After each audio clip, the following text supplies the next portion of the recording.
Naranasan mo na ba ang magmahal ng buong buo? Yung tipong bawat gising mo sa umaga, nagpapasalamat ka sa langit dahil binigay sa iyong isang lalaking tila ba hinugot mula sa pinakamagandang panaginip. Isang lalaking tapat, mapagmahal, gwapo, mayaman, at perpektong ama sa inyong mga anak. Yan ang buhay ni Melinda. 7 taon ng walang katapusang ligaya sa piling ng kanyang asawang si Tristan Gabriel Alonza. 7 taon ng mga halik, ng mga yakap sa dilim, at ng mga pangakong walang sino mang makakatibag. Sabi nga nila kapag napaka-perpekto ng takbo ng buhay mo, matakot ka na dahil ang kalmado at payapang dagat madalas ay hudyat lang pala ng isang dambuhalang tsunaming paparating. Sa loob ng 7 taon, naniwala si Melinda na siya ng pinakamapalad na babae sa ibabaw ng lupa. Kasama ng kanyang asawang si Tristan Gabriel Alonza, isang lalaking nagtataglay ng perpektong mukha, yaman at wagas na pagmamahal, at ang kanilang kambal na anak na sina Liam at Lana, binuo nilang isang buhay na tila hinango sa isang fairy tale. Walang araw na hindi pinaramdam ni Tristan na si Melinda ang reyna ng kanyang buhay. Ang akala ni Melinda ang kanilang kwento ay wala ng katapusan ng saya. Ngunit ang tadhana may malupit na biro. Sa isang tahimik na hapon, isang marangyang sasakyan ang huminto sa harap ng kanilang mansyon. Lumabas mula noon isang magandang babae mula sa nakaraan ni Tristan, si Amanda. Ang mas matindi may akay itong isang batang lalaki na tila ba pinagbiyak na bunga ng kanyang asawa. Sa isang iglap, binitawan ni Amanda ang isang pasabog na nagpaguho sa mundo ni Melinda. Ang bata ay anak ni Tristan. Pero tatanggapin ni Melinda na ang pamilyang inakala niyang perpekto ay binuo pala sa ibabaw ng mga lihim. Habang unti-unting nilalamon ng selos, sakit at pagdududang kanyang puso, kailangan niyang harapin ang pinakamahirap na tanong. Totoo nga bang nagtaksil ang lalaking sinasamba niya? O isa lamang tong maruming laro ng inggit at kasakiman para sa pera? Sa pagitan ng tiwala at paghihigante, kaya pa ba ng pag-ibig na itamang isang pagkakamali? O tuluyan ng magiging abo ang pariisang 7 taong inalagaan? Isang kwento na nag-uumapaw na tamis, mapangwasak na sakit at walang katapusang laban para sa tunay na pag-ibig. Ang halakak ng kambal na si Liam at Lana ang nagsisilbing pinakamagandang musika sa pandinig ni Melinda. Habang naghahanda siya ng hapunan sa kanilang malawak at modernong kusina. Amoy na amoy sa buong sulok ng bahay ang kare-karing kanyang niluluto, ang paboritong putahe ng kanyang asawa. Habang naghihiwa ng mga gulay, hindi mapigilan ni Melinda ang mapangiti sa sarili. Sa loob ng 7 taon ng pagkasama nila bilang mag-asawa, walang ibang hiniling si Melinda kundi ang ganitong buhay. Payak ang kanyang pinagmulan. Isang simpleng babaeng nangarap lang na isang tahimik na pamilya, ngunit pinigay sa kanya ng tadhana ang higit pa sa kanyang pinapangarap. At ang sentro ng kanyang universo, walang iba kundi ang kanyang asawa, si Tristan Gabriel Alonza. Si Tristan ang lalaking masasabing pinapangarap at pinag-aagawan ng lahat ng kababaihan. Bukod sa pagiging matagumpay at kilalang negosyante sa bansa, taglay nito ang kakisigan at karismang hindi kumukupas. Ngunit sa kabila ng yaman at kapangyarihan nito sa mundo ng kalakalan, pagdating sa bahay tila ba nagiging isang simpleng lalaki ito na ang tayong hangarin, pasayahin siya at ang kanilang mga anak. Di nito nakakalimutang iparamdam sa kanya na siya ang pinakamahalaga at pinakamagandang babae sa buong mundo. Araw-araw walang pagsala ang mga halik nito sa kanyang noo bago umalis ng bahay. Ang mga biglaang pagpapadala ng bulaklak sa kanyang opisina at ang mga yakap sa gabi na tila ba ayaw na siyang pakawalan kailanman. Mommy, amoy masarap pong ulam. Gutom na po ang tiyan ko. Patakbong lumapit si Lana, ang kanyang bunsong anak na babae at mahigpit na yumakap sa kanyang binti. Ang buhok nito, bahagyang gulo-gulo dahil sa paglalaro. Ako rin po, Mommy. Gusto ko na po ng kare-kare. Sumunod naman si Liam. Ang panganay sa kambal, bit-bit ang kanyang paboritong laro ang kotse habang nakataas pa ang dalawang kamay. Siyempre, paborito ng daddy ninyo ang niluluto ko kaya ginandahan kong timpla. Nakangiting sagot ni Melinda. Lumuhod siya upang pantayan ang dalawang bata. Kumuha ng desyo at marahang pinunasan ang pawis sa mga likod at noo ng mga ito. Sige na, maghugas na kayo ng mga kamay ninyo dahil parating na ang daddy. Malapit na ring matapos ang niluluto ko. Eksakto namang narinig nila ang tunog ng bumubukas na pinto sa kanilang mansyon. Ang barangyang pinto ay niluwa ang isang matikas na lalaki na kahit pagod mula sa maghapong pagtatrabaho sa opisina, nagagawa pa rin magpanatili na isang maaliwalas na mukha. Si Tristan, agad na nagtatakbo ang kambal patungo sa kanya. Tila ba nakakita ng isang superhero? Daddy! Sabay na sigaw ng dalawang bata. Isang malapad ng ngiti ang sumilay sa mga labi ni Tristan. Binaba niya ang kanyang mamahaling leather briefcase sa gilid at walang pag-aalinlangan binuhat ang dalawang bata ng sabay. Isang patunay kung gaano niya kamahal ang mga ito at kung gaano kalaki ang kanyang pananabik sa kanyang pamilya matapos ang mahabang araw. How are my little angels? Nagpakabait pa kayo kay mommy ngayon? Opo, Daddy. Tinulungan ko po si mommy mag-ayos ng mga laruan. Pagmamalaki ni Liam. Habang kalaro ang mga bata, naglalakad si Tristan patungo sa direksyon ni Melinda. Binaba niyang kambal at marahang hinawakan ang bewang ng kanyang asawa. Humalik siya na matamis sa mga labi nito. Isang halik na puno ng init at emosyon na tila ba hindi sila nagkita ng ilang taon. I missed you so much, my queen. Bulong ni Tristan sa kanyang tenga. Ang kanyang boses ay mababa, ngulit puno ng pagmamahal na palaging nagpapabilis sa tibok ng puso ni Melinda. 7 taon na tayong magkasama, Tristan. Pero parang bago pa rin tayong magkasintahan kung umasta ka. Biro ni Belinda bagaman sa loob-loob niya ay nag-uumapaw ang pasasalamat niya sa may kapal. Pakiramdam niya siya ng pinakamapalad na babae sa buong mundo. Buong buo ang kanyang buhay, walang kulang, walang labis, isang perpektong pamilya. Isang tapat na asawa at isang buhay na di na walang katapusan ng saya. Ngunit sa kabila ng tamis ng hapunan na iyon at sa kabila ng mga ngiting pinapakita ni Tristan, hindi alam ni Melinda na ang perpektong gabi na iyon ang uling gabi ng kanyang payapang paraiso. Ang unos ay nakatayo na sa labas ng kanilang pintuan, naghihintay na lamang ng tamang sandali upang itapon ang isang malaking pasabog na wawasak sa lahat. Ang umaga ng Sabado ay nagsimula sa karaniwan at payapang daloy nito. Ang sikat ng araw ay banay na sumisipol sa pagitan ng mga mamahaling kortina ng mansyon ng mga Alonza. Masarap ang gising ni Melinda, lalo pat nararamdaman niya ang mahigpit na yakap ni Tristan bago to bumangon para samahan ang kambal sa sala. Habang abala ang kanyang asawa sa pakikipaglaro ng blocks, kina Liam at Lana, napagpasyahan ni Melinda na lumabas muna sa kanilang malawak na hardin upang asikasuhin ang mga paborito niyang halaman. Huni ng mga ibon at tunog ng tawa ng kanyang pamilya mula sa loob ng bahay ang tanging naririnig niya.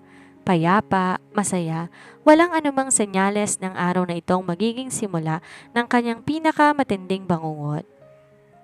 Ang katahimikan ay biglang binasag ng tunog ng isang marangyang sasakyan na huminto sa tapat ng kanilang malaking gate. Kumunot ang noo ni Melinda. Wala silang inaasahang bisita ngayon, lalo pa at ugali ni Tristan na ilaan ang buong weekend para lamang sa kanilang mag-iina.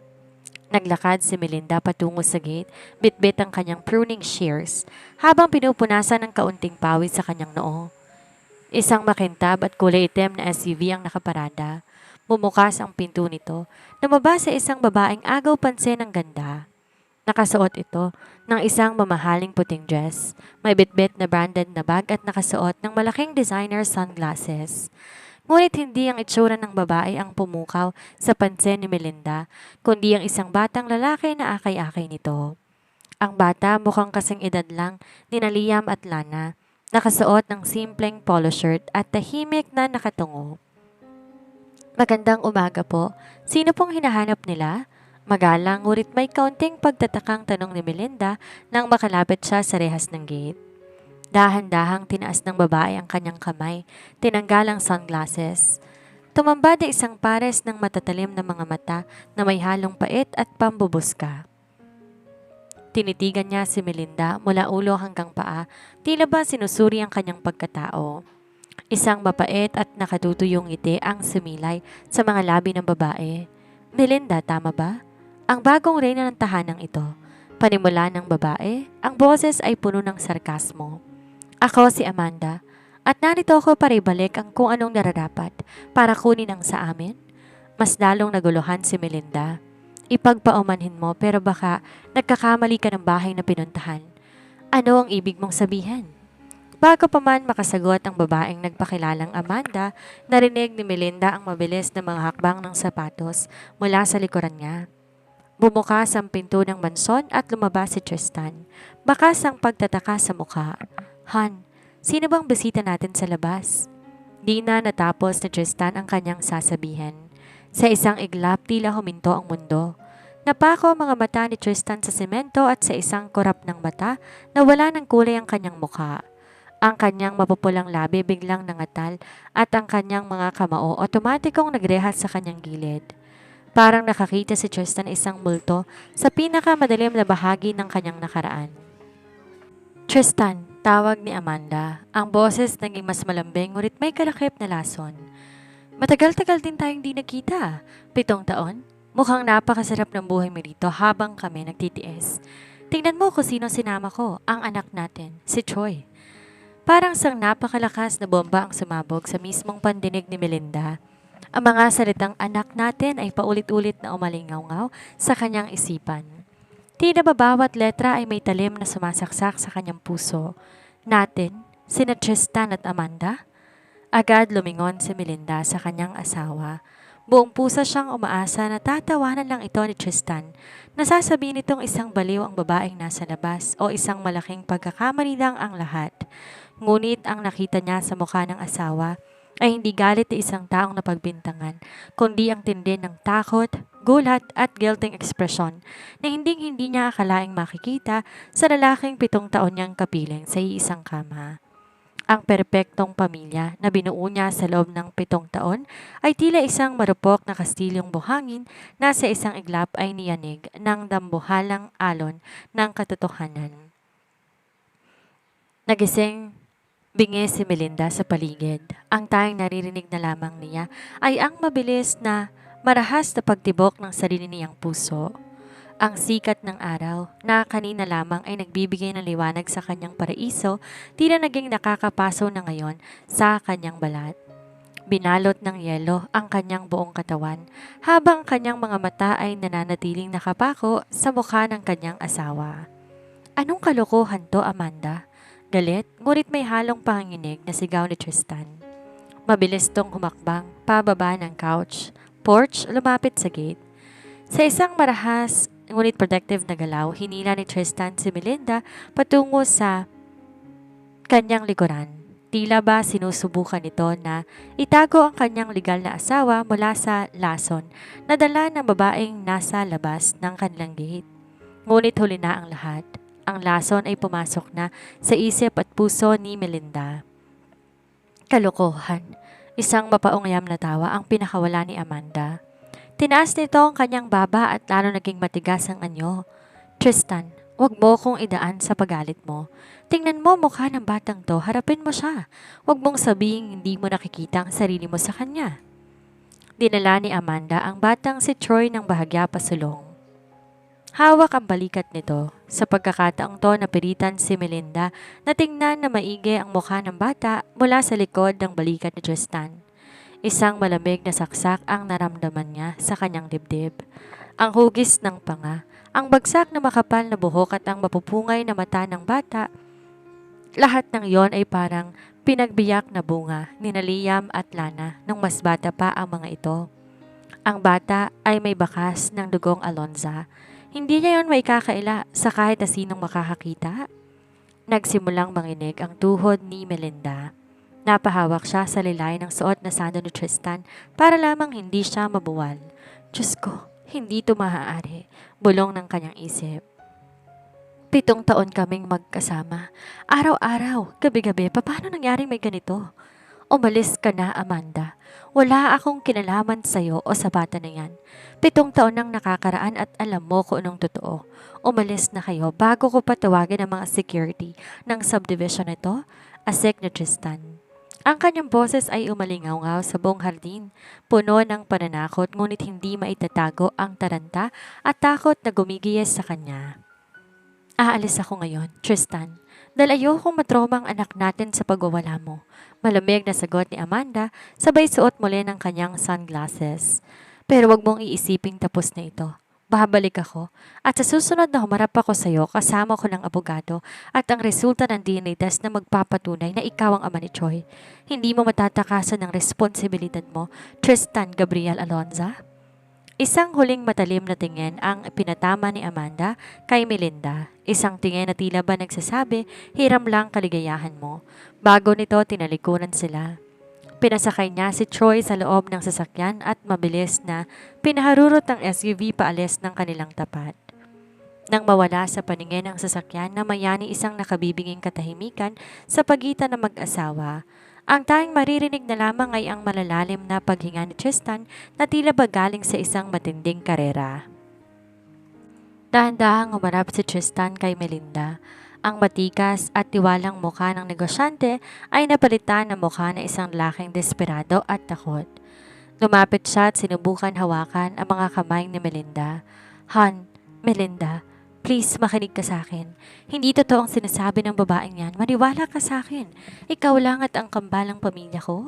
Ngunit sa unang pagkakataon sa loob ng 7 taon ng kanilang marangyang pagsasama, marahas na binawi ni Melinda ang kanyang mga kamay. Lumayo siya na isang hakbang mula sa hawak ng asawa. Ang mga luhang kanina pa niya pinipigilan at pilit na kinukulong ay tuluyan ng dumanas sa kanyang namumutlang pisngi. Sino siya, Tristan? Ang boses ni Melinda mahina, gumagaralgal ngunit puno na nagpupuyos na emosyon. Sino si Amanda sa buhay mo at bakit kamukhang kamukha mong bata? Han, nakaraan na yon. Bago pa kita makilala, subok muli ni Tristan lumapit. Pakiusap ang nasa mga mata. Huwag mo kong lapitan. Pagpapatigal ni Melinda sabay taas ng kanyang kamay. Ang salamin ng kanilang perpekto at walang kapintasang buhay tuluyan ng nadurog. At ang bawat piraso nito'y unti-unti bumaon sa puso ni Melinda. Nag-iwan ng sugat na hindi niya alam kung mapapatawad pa ba niya. Hindi maalala ni Melinda kung paano niyang nairaos ang buong maghapon. Para siyang isang robot na gumagalaw ng walang kaluluwa. Sa harap ng kambal na sina Liam at Lana, nagpapanggap silang mag-asawa na maayos ang lahat. Pinilit ni Melinda ang ngumiti, pinakain ng mga bata, pinatulan ng mga kwento nito hanggang sa tuluyan silang makatulog sa kanilang sariling silid. Ngunit sa tuwing magtatagpo, ang paningin nila ni Tristan may malamig na pader na agad humaharang sa kanila. Nang sumapit ang malamig na gabi at tulog na ang buong kabahayan, pumasok si Melinda sa kanilang master's bedroom. Nakatayo si Tristan malapit sa bintana, hawak ang isang baso ng whiskey, nakatanaw sa madilim na hardin. Bakas ang labis na pagod at tensyon sa kanyang mukha. Nang marinig ang pagsasara ng pinto, agad binaba ni Tristan ang baso at humarap kay Melinda. Melinda, kailangan natin mag-usap. Hindi ko kayang tiisin ang ganitong pananahimik mo. Naupo si Melinda sa gilid ng kama. Ang kanyang mga kamay magkahawak, pilit pinipigilan ang panginginig. Ang sabi mo, nakaraan mo siya, Tristan. Sabi mo bago mo ko makilala pero 7 taon na ang kambal natin. At ang batang si Troy kitang-kita ng 2 kong mata na kasing edad lang din ni Liam. Huminga na malalim si Tristan. Lumuhod siya sa harap ni Melinda at pilit na hinawakan ang malabig na kamay ng asawa. Sa pagkakataong to, hindi pumalag si Melinda, ngunit nanatiling matigas ang kanyang titig. Aaminin ko, naging kasintahan ko si Amanda bago kita nakilala. Halos 2 taon din kami. Panimula ni Tristan, ang boses ay puno ng pagsisisi. Ngunit naging toxic ang relasyon namin dahil sa labas niyang pagsiselos at pagiging ambisyosa. Na makipaghiwalay ako sa kanya, hindi niya tinanggap. Nagbanta siya at saktong pagkatapos ng hiwalayan natin nakilala kita. Ikaw ang nagligtas sa akin, Melinda. Kung ganoon, paano nagkaroon ng anak? Tanong ni Melinda, ramdam ang kirot sa bawat salita. Isang gabi, ilang buwan matapos ang hiwalayan namin, lasing na lasing ako dahil sa problema sa kumpanya. Bigla siyang sumulpot sa kondo ko. May nangyari sa amin, Melinda. Isang gabi lang ng pagkakamali na habang buhay kong pinagsisihan. Pag-amin ni Tristan na tila ba pinipiga ang sariling puso. Kinabukasan, pinalayas ko siya. Pagkalipas ng ilang linggo, sinabi niyang buntis siya ngunit hindi ako naniwala dahil alam kong may iba siyang lalaki noon. Pero may isang foreigner na binilikan niya para perahan din. Umalis sila ng bansa at ang akala ko tapos na. Tumulong luha ni Melinda. Kaya pala gano'n na lang ang takot mo kanina. Alam mo sa sarili mo na posibleng anak mo si Troy. Hindi, Han, makinig ka. Desperadong pakiusap ni Tristan. Hinawakan niya magkabilang pisngi ni Melinda. Tumingin ka sa mga mata ko. Mahal na mahal kita. Hindi ko kayo pagtataksilan ng kambal.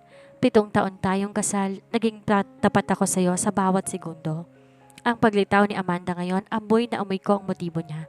Bagsak ang ekonomiya sa bansa kung saan siya nanggaling at balita ko na baon siya sa utang. Alam niyang bilyonaryo ng Alonza Group ngayon, pera ang kailangan niya, Melinda. Gagamitin niyang bata para sirain tayo at hututan ako. Tinitigan ni Melinda ang mga mata ng asawa. Nakikita niya ang katapatan ng pagmamahal nito sa kanya, ngunit nakikita rin niya ang multo ng pagdududa. Ang mukha ng batang si Troy hindi mawala sa kanyang isipan. Kamukhang kamukha ito ni Tristan. Paano kung magpositibo ang DNA test, Tristan? Mahinang tanong ni Melinda na tila ba isang huling hatol. Paano kung totoong anak mo siya? Kaya ko bang mabuhay sa isang pamilyang may kahati?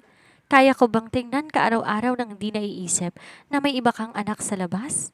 Hindi nakasagot si Tristan. Niyakap na lang niya na mahigpit ang asawa habang kapwa sila lumuluha sa dilim ng gabi. Ang perpektong kaharian tuluyan ng nabaon sa pagdududa at alam ni Melinda kailangan niyang malaman ang katotohanan para sa sarili niya at para sa proteksyon ng kanyang mga anak. Di nagtagal ang katahimikan sa pagitan ng mag-asawa. Pagkalipas lamang ng 3 araw matapos ang biglaang pagpapakita ni Amanda sa kanilang mansyon, isang formal na sulat ang natanggap ni Tristan sa kanyang opisina sa Alonza Group. Isang demand letter mula sa isang sikat at dekalibreng abogado na formal na humihingi ng suportang pinansyal para sa batang si Troy at nag-aatas na isang opisyal na DNA paternity testing.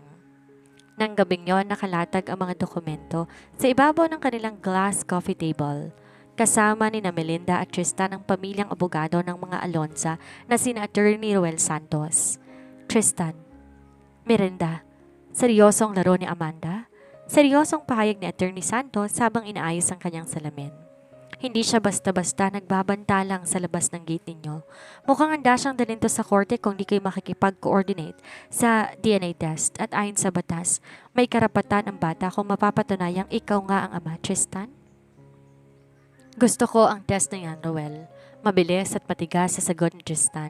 Hawak na ang kamay ni Melinda, mahigpit, na tila ba natatakot na sa isang bitaw ay tuluyan tong mawala. Gusto kong patunayan sa asawa ko at sa buong mundo na wala akong tinatagong anak. Pero ang hiling ko lang isang independent at pinagkakatiwalaang ospital ang gagawa ng test. Ayokong hawakan ng mga koneksyon ni Amanda ang mga samples. Nakaayos ng lahat para sa Sabado. Doon gaganapin ang laboratory testing sa St. Jude Medical Center, tugon ng abogado. Ngunit may isa pa akong pinagtataka. Bago ipadala ang sulat na to, may nakapag-abot sa akin na impormasyon na si Amanda ay may mga malalaking pagkakautang sa mga kasino sa labas ng bansa. Desperado siya sa pera? Nakinig ng tahimik si Melinda. Habang nagsasalita ang abogado at ang kanyang asawa, may kung anong lakas ang gumising sa kanyang pagkatao bilang isang ina at asawa. Ang kanyang emosyonal na pag-iyak noong mga nakarang araw napalitan na isang malamig at matatag na determinasyon. Kung si Tristan ay lumalaban gamit ang batas, si Melinda lalaban gamit ang kanyang talino upang protektahan sina Liab at Lana. Attorney Santos, pagsingit ni Melinda, dahilan upang mapalingon sa kanya ang dalawang lalaki. Maaari mo bang alamin kung sinong huling nakarelasyong foreigner ni Amanda bago siya umalis ng bansa 7 taon nang nakakaraan? At kung maaari, gusto ko ring malaman kung kailan eksaktong ipinanganak ang batang si Troy. Han, bakit mo tinatanong yan? O sisa ni Tristan, baka sa pag-aalala sa kanyang mga mata.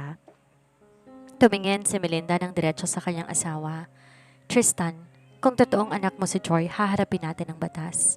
Pero kung ito'y isang paninira lamang para sa pera at para sirain ang 7 taon nating binuo, hindi ko papayagang makuha niya ang kahit isang sentimo mula sa atin. Ako ang legal na asawa, Tristan. At kung may sisira sa pamilya ko, sisiguraduhin ko, dadaan muna siya sa akin. Isang tipid ng ngiti ang sumiray kay Tristan. Nararamdaman niya ang bahagyang pag-angat ng mabigat na pasanin sa kanyang dibdib dahil sa katatagan ng kanyang asawa. Ngunit para kay Melinda, simula pa lamang ito. May kung ano sa kanyang kutob ang nagsasabi na may malalim na kasinungalingang nakatago sa likod ng mga matatalim na mata ni Amanda. At gagawin niya ang lahat upang mailabas ang katotohanan yon bago sumapit ang araw ng hatol. Dumating ang araw ng Sabado, ang araw na itinakda para sa DNA paternity testing. Ang atmosfera sa loob ng pribadong lounge ng St. Jude Medical Center ay punong-puno ng tensyon na tila ba isang kislap na lamang sa sabog na. Magkatabing nakaupo si Melinda at Tristan sa leather sofa, habang sa tapat naman nila nakaupo si Amanda. Taas noo at mapang-uyam ang ngiti, habang ang batang si Troy tahimik na naglalaro ng tablet sa kanyang tabi. I'm glad you showed up, Tristan. Akala ko gagamitin mo ang yaman mo para takasan ng katotohanan. Pambabos ka ni Amanda habang pinupunasan ang kanyang kuko. Nandito ako para tapusin ang palabas mo, Amanda. Malamig at mariing sagot ni Tristan. Hawak-hawak pa rin niya ang kamay ni Melinda na tila ba ito ang kanyang angkla sa gitna ng unos. Bago pa makasagot si Amanda, bumukas ang pinto ng laboratorio. Lumabas ang attending physician kasama si Attorney Santos. Formal kinuha ang mga sample ng laway at dugo mula kay Tristan at sa batang si Troy. Sa buong proseso, mapanghamon ang mga titig ni Amanda, kumpiyansang-kumpiyansa sa magiging resulta. Nang pansamantalang lumabas si Tristan kasama ng doktor para pirmahan ang ilang legal na waiver, naiwan si Melinda at Amanda sa loob ng silid. Ito ang pagkakataon na hinihintay ni Melinda. Tumayo siya, dahan-dahang lumapit sa tapat ni Amanda at tinitigan to ng diretso sa mga mata. Hanga rin ako sa lakas ng loob mo, Amanda. Panimula ni Melinda. Ang boses ay kalmado ngunit may talim na hindi po pwedeng baliwalain. Pumasok ka sa buhay namin na may dalang bata. Umaasang magpapanik ako at iiwan ko si Tristan sa'yo, pero nagkakamali ka. Nawala ang ngiti sa mga labi ni Amanda at napalitan ito ng iritasyon. Hindi ako nagkakamali, Melinda. Ang batang yan ang buhay na patunay. At kapag lumabas ang resulta, tingnan natin kung saan kukunin ng perpektong pamilya mo ang mukha ninyong ihaharap sa lipunan. Talaga ba? Kung ganoon, bakit may ulat ang credit bureau sa labas ng bansa na nagpapakitang baon ka sa utang dahil sa sugal? Banat ni Melinda. Binitawan ang impormasyong nakuha niya mula kay Attorney Santos bago sila pumunta rito. At ang huling mayamang foreigner na nakarelasyon mo, si Richard Green, bakit bigla siyang pumanaw 7 taon ang nakakaraan? Eksaktong buwan bago ka bumalik ng Pilipinas. Bahagyang lumaki ang mga mata ni Amanda sa gulat. Halatang hindi niya inaasahan na mag-iimbestiga ang isang simpleng may bahay na tulad ni Melinda. Wala kang alam sa buhay ko, Melinda. Huwag mo akong itulad sa'yo na dumedepende lang sa yaman ng asawa. Dumedepende? Ako ang legal na asawa, Amanda. At ang isang ina gagawin lahat kapag pamilya niya na ang binabangga. Bulong ni Melinda, sapat lang para marinig ng babae. Eksakto naman bumalik si Tristan sa gilid, kaya napilitang tumahimik si Amanda. Ngunit bakas na ang pagkairita at bahagyang kaba sa mukha nito. Pagkaalis nila sa ospital, habang nasa loob ng sasakyan, iniabot ni Melinda kay Tristan ang isang envelope na binigay sa kanyang palihim ni Attorney Santos kanina. Ano to, hon? Tanong ni Tristan habang binubuksan ang envelope. Ang birth certificate ni Troy sa ibang bansa, sagot ni Melinda. Pinanganak siya 8 buwan at 3 linggo matapos ang huling gabing sinabi mong may nangyari sa inyo ni Amanda. On paper, posibleng sa'yo nga, pero may napansin si Attorney Santos. Ang pangalan ng ama sa orihinal na record doon, binura, pinalitan lang kamakailan gamit ang isang court petition. Tumingin si Tristan kay Melinda, puno ng paghanga at pag-asa. Ibig sabihin may tinatago siya, Tristan. At hindi ako titigil hanggat hindi lumalabas ang buong katotohanan bago makuha ang resulta ng DNA sa susunod na linggo. Ang laban ay hindi na lang tungkol sa pagdududa. Ito ay naging isang karera na para sa hustisya at para sa kaligtasan ng pamilyang binuo nila ng 7 taon. Habang naghihintay ang buong pamilya sa opisyal na resulta ng DNA test na lalabas makalipas ang 1 linggo, lalong naging agresibo si Amanda. Isang hapon, walang pasabitong sumulpot sa mismong head office ng Alonza Group. Gamit ang kanyang tindi ng kapal ng mukha, nag-eskandalo siya sa lobby. Sumisigaw na tinatanggi ng bilyonaryong si Tristan Gabriel Alonza ang sarili nitong anak. Upang maiwasan ang tuluyang pagkasira ng pangalan ng kumpanya sa mga media, napilitan si Tristan na papasukin to sa kanyang pribadong opisina. Anong kailangan mo, Amanda? Huwag mo kong piliting gumamit ng dahas para ilabas ka rito. Mariing banta ni Tristan. Nagpupuyos ang galit habang nakatayo sa likod ng kanyang desk. Simple lang ang gusto ko, Tristan. 100,000,000 piso. Diretsang sagot ni Amanda habang nakaupo sa tapat ng desk nito. Walang bakas ng hiya. Ibigay mo sa akin ang perang yan at titiyakin ko, aalis kami ng anak mo sa bansa. Hindi mo na kami makikitang muli at mananatiling tahimik at perpektong buhay mo kasama ng bago mong asawa. Nasisiraan ka na ba ng pait? Nag-undergo na tayo ng DNA test. Maghintay ka ng resulta dahil isang duling na sentimo, wala kang makukuha sa akin kundi hindi ko siya anak. Sigaw ni Tristan. Paano kung magpositibo? Sabat ni Amanda na may mapang-uyam ng ngiti. Isipin mong kahiyan, Tristan. Isipin mo magiging tingin ng mga tao sa pamilya mo. Mas mabuting bayaran mo ako ngayon habang may pagkakataon ka pa. Hindi alam ni Amanda na habang ginagawa niya ang pangharas kay Tristan, si Melinda nasa isang lihim na tagpuan sa isang tahimik na cafe sa Makati. Kasama niya si Attorney Santos at ang isang lalaking banyaga na may edad na, si Ginoong Thomas, ang naging personal na accountant at malapit na kaibigan ng pumanaw na si Richard Green, ang mayamang foreigner na nakarelasyon ni Amanda sa ibang bansa. Salamat sa pagpunta, Ginoong Thomas. Pasasalamat ni Melinda. Seryosong mukha ngunit bakas ang kaba. Gusto ko lang ding mabigyang katarungan ang alaala ni Richard. Panimula ng banyaga sa wikang Ingles na sinalin ni Melinda sa kanyang isip. Si Amanda ay isang mapagpanggap na babae. Nung kasama niya si Richard, nalaman naming buntis siya. Ngunit bago pa man makapanganak si Amanda, nalaman ni Richard sa pamamagitan ng isang pribadong medikal na pagsusuri na baog siya. Hindi siya maaaring magkaanak. Ibig sabihin ang pinagbubuntis ni Amanda noon hindi kay Richard? Napakapit si Melinda sa kanyang baso. At nalaman ba ni Richard kung sinong tunay na ama?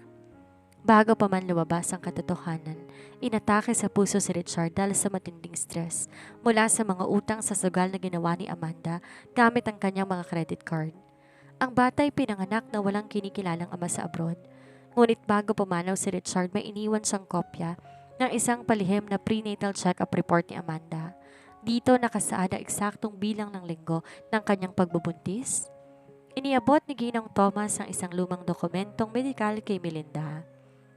Nang tingnan ni Melinda ang petsa ng paglilihi o conception date na nakasulat sa ulat, napatakip siya sa kanyang bibig. Ang petsang nakasaad, 2 buwan, matapos ang huling gabi na nagkasama sina Tristan at Amanda sa kondo. Ibig sabihin kahit kailan, hindi naging posibleng anak ni Tristan ang batang si Troy. Ang bata ay anak ng ibang lalaki. Isang katotohanang matagal nang tinago ni Amanda upang magamit na panakot at paninang buhay ngayon para sa pera. Hawak na natin ang alas, Melinda. Nakangiting bulong ni Attorney Santos. Nakahinga ng malalim si Melinda. Ang mga luhang lumabas sa kanyang mga mata sa pagkakataong to ay hindi na dahil sa sakit, kundi dahil sa labis na ginhawa at tagumpay. Ang paraisong inakala niyang gumuho ay buong buo pa rin. Protektado ang kanyang asawa, protektado ang kanyang mga anak. Magtago ka na ng lakas, Amanda. Bulong ni Melinda sa sarili habang mahigpit na hawak ang dokumento. Dahil sa araw ng paglabas ng resulta ng DNA, sisiguraduhin kong sa kulungan ang bagsak mo. Dumating ang araw na itinakda para sa paglalabas ng resulta ng DNA test. Ang silid ng komperensya sa St. Jude Medical Center, binalot na nakabibinging katahimikan. Sa isang panig ng mahabang mesa nakaupo si Amanda, suot ang kanyang pinakamagarang damit, taas noo at may mapagmalaking ngiti. Sa kanyang tabi ang kanyang abogado na mukhang tiwalang-tiwala rin. Sa kabilang panig naman sina Melinda at Tristan, magkahawak kamay sa ilalim ng mesa, kalmadong mukha ni Melinda, walang bakas ng takot, habang si Tristan seryoso at nakatitig ng matalim sa babaeng nagtangkang sumira sa kanyang pamilya. Kasama rin nila si Attorney Santos na abalang may tinitingnan sa kanyang tablet. Masyadong seryoso ang mga mukha ninyo. Pambabuska ni Amanda, bumasag sa katahimikan. Tristan, pwede mo pa rin namang pirmahan ang cheque ngayon bago pa buksan ng doktor ang envelope para hindi ka na mapahiya. Manahimik ka, Amanda. Magtutuos tayo ngayon. Malamig na sagot ni Tristan. Sakto naman, bumukas ang pinto. Pumasok ang pinuno ng laboratorio, si Dr. Ramirez. Bitbit ang isang selyadong puting envelope. Naupo to sa dulo ng mesa, tiningnan ang 2 panig. Magandang umaga sa inyong lahat. Hawak ko ng opisyal at pinal na resulta ng DNA paternity test para kay Tristan Gabriel Alonza at sa batang si Troy. Pahayag ng doktor. Buksan mo na, Dok. Ipaalam mo na sa kanila kung sinong tunay na ama ng anak ko. Utos ni Amanda, sabay sulyap ng may pang-uuyam kay Melinda. Dahan-dahan binuksan ng doktor ang envelope. Nilabas niya ang dokumento, binasa ang konklusyon sa huling bahagi. Ayon sa pagsusuri sa genetic markers ng dalawang partido, the probability of paternity is 0%. Tristan Gabriel Alonza is excluded as the biological father of Troy. Parang bombang sumabog ang mga salitang iyon sa loob ng silid. Ano? Hindi maaari, nagkakamali kayo. Biniyaran mong Dr. Tristan? Biglang tumayo si Amanda, nanginginig sa galit at hinampas ang mesa. Anak mo si Troy. Isang gabi lang ang nangyari sa atin at siya ang bunga noon? Hindi nagkakamali ang Doktor Amanda dahil simulat sa poll. Alam mo kung sinong totoong ama ng anak mo. Mahinahon ngunit mariing sambat ni Melinda. Tumayo siya, dahan-dahan naglakad patungo sa tapat ni Amanda. Bago nilapag sa mesa ang mga medikal na dokumento na nakuha niya mula kay Ginoong Thomas. Ano to? Kunot noong tanong ng abogado ni Amanda. Yan ang orihinal na prenatal check-up report ni Amanda, 7 taon nang nakakaraan mula sa ibang bansa, paliwanag ni Melinda, habang matunog ang bawat hakbang ng kanyang sapatos. Ayon sa record na yan, ang pagbubuntis mo, naganap 2 buwan matapos ang huling pagkikita ninyo ni Tristan. At ayon na rin sa salaysay ng accountant nang naging kasintahan mong si Richard Green, alam mo, nabaog ang foreigner na yon kaya mo binalikan si Tristan para ipasa sa kanya ang responsibilidad. Nawala ng kulay ang mukha ni Amanda. Napaatras siya sa kanyang kinaupuan. Ang kanyang labis na tiwala sa sarili tuluyang gumuho sa isang iglap. Hindi totoo yan. Gawa-gawa niyo lang yan. Hindi lang yan, Amanda. Singit ni Attorney Santos habang may pinapakitang dokumento sa kanyang tablet. Formal na kaming naghain ng demanda laban sa'yo para sa kasong estafa through falsification of public documents dahil sa pagpepeke ng birth certificate ng bata. At kasong extortion dahil sa paghingi mo ng 100 milyong piso kay Ginoong Alonza kapalit ng pananahimik. Kasabay ng mga salitang iyon, bumukas ang pinto ng silid. Pumasok ang 2 unipormadong pulis. Miss Amanda Cruz, meron kaming warrant of arrest para sa iyo, pahayag ng pulis. Hysterical na sumigaw si Amanda habang pinoposasan ng mga pulis ang kanyang mga kamay. Melinda, Tristan, hindi pa tayo tapos. Pagsisisihan ninyo to? Ngunit hindi na siya pinansin ni Melinda at Tristan. Habang hihilahin si Amanda palabas ng silid, naiwan ang batang si Troy na umiiyak sa gilid. Lumapit si Melinda sa bata, lumuhod upang pantayan ito at hinawakan ang kanyang kamay. Huwag kang matakot, Troy. Walang kinalaman ng mga bata sa kasalanan ng matatanda. Bulong ni Melinda bago hinarap ang kanyang asawa. Yumakap na mahigpit si Tristan kay Melinda, puno ng pasasalamat at paghanga. Ang perpektong buhay na inakala nilang nagiba ay muling nabuo, di na lang dahil sa pag-ibig, kundi dahil sa katatagan at talino ng isang legal na asawa na handang ipaglaban ang kanyang tahanan. Matapos ang madula at tensyonadong tagpo sa ospital, unti-unti bumalik ang katahimikan sa buhay ng mga Alonza. Nakakulong na si Amanda habang dinidinig ang mga seryosong kaso na sinampa ni Tristan laban sa kanya. Sa kabila ng lahat ng nangyari, hindi hinayaan ni Melinda na madamay ang batang si Troy. Sa tulong ni Attorney Santos, pansamantalang dinala ang bata sa isang ligtas na kamag-anak nito na handang mag-aruga sa kanya ng tama, malayo sa impluwensya ng kanyang ina. 1 buwan matapos ang unos, ang mansyon ng mga Alonza ay muling binalot ng init at ligaya. Isang hapon ng linggo, abala sina Liam at Lana sa pagtakbo sa malawak na damuhan ng kanilang hardin. Hinahabol ang kanilang bagong alagang tuta. Ang kanilang mga tawa ay tila ba nag-alis sa natitirang bigat sa hangin. Nakatayo sina Melinda at Tristan sa beranda, magkahawak kamay habang pinapanood ang kambal. Niyakap ni Tristan ang kanyang bisig sa bewang ni Melinda at isinandal ang kanyang ulo sa balikat ng asawa. Kung di dahil sa katatagan at talino mo, Melinda, baka tuluyan ang nawasak ang pamilyang ito, bulong ni Tristan, puno ng emosyon ng boses. Noong mga panahong natatakot ako, ikaw ang naging lakas ko. Patawarin mo ako kung nagdala ko ng multo mula sa nakaraan ko na muntik nang sumira sa atin. Humarap si Melinda kay Tristan at hinawakan ng magkabilang pisngi nito. Ang kanyang mga mata wala nang bakas ng pagdududa o sakit, kung hindi, purong pagmamahal na lamang. Tristan, 7 taon na nating pinatunayan ang pagmamahal natin sa isa't isa. Ang kasal hindi lang para sa mga panahong masaya at perpektong lahat. Kasama ron ang pagtayo sa tabi mo kapag may bagyong dumarating. Nakangiting sagot ni Melinda. Ang mahalaga na patunayan natin na walang puwang ang kasinungalingan sa tapat ng pagsasama. Pinapangako ko sa iyo, Melinda, mula sa araw na to hanggang sa huling hininga ko, ikaw lang at ang mga anak natin ang reyna ko at sentro ng buhay ko. Walang sino mang makapagpapabago doon. Madamdaming panata ni Tristan bago marahang nilapat ang kanyang mga labi sa mga labi ng asawa. Isang halik ng muling pagkabuo, mas matamis at mas matatag kaysa alinmang halik na nagpalitan nila noon. Daddy, Mommy, sari po kayo sa laro namin. Sigaw ni Lana habang kumakaway mula sa damuhan. Hinahatak ang kamay ng kanyang kambal na si Liam. Natawa sina Melinda at Tristan. Magkahawak kamay silang bumaba mula sa beranda at patakbong lumapit sa kanilang mga anak. Sa bawat hakbang naramdaman ni Melinda na ang pamilyang inakala niyang gumuho sa isang iglap ay mas lalo pang tumibay. Ang lamat sa salamin tuluyan ang napalitan na isang bago, mas makintab at mas matatag na pundasyon ng pag-ibig na walang sino mang makakasira. 1 taon ang mabilis na lumipas matapos sa matinding unos na dumaan sa buhay ng mga Alonza. Ang mga sugat ng kahapon tuluyan ng naghilom at ang bawat araw na nagdaan ay naging patunay na ang tunay na pag-ibig kapag hinaluan ng katapatan at tiwala ay hindi kailanman magigiba.